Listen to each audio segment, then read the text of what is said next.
Hello guys, আসসালামু আলাইকুম। আশা করি আপনারা সবাই ভালো আছেন। বিকেলে প্রাইভেটে পড়া শেষ করলাম। এখন আমার খেলার টাইম। আমার ছোট বোন সোহানা ঘুমাইছে। কিছু সময় কাটানোর জন্য সাজে এলাম। কিছু টিকটক করলাম।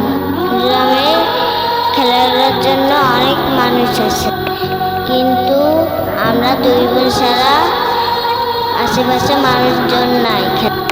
বাবা বাইরে নিয়ে সময় পাই না, কারণ অফিসের চাপ থাকে। শুক্রবার যেদিন আমরা সময় পাই ওই দিন আমরা বাইরে যাই। গ্রামের বাড়ি গেলে সময় কেটে যায়, কিন্তু বাসায় সময় কাটে না।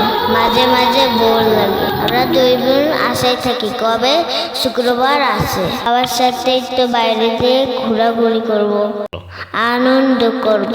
সকলকে ধন্যবাদ। আসসালামু আলাইকুম।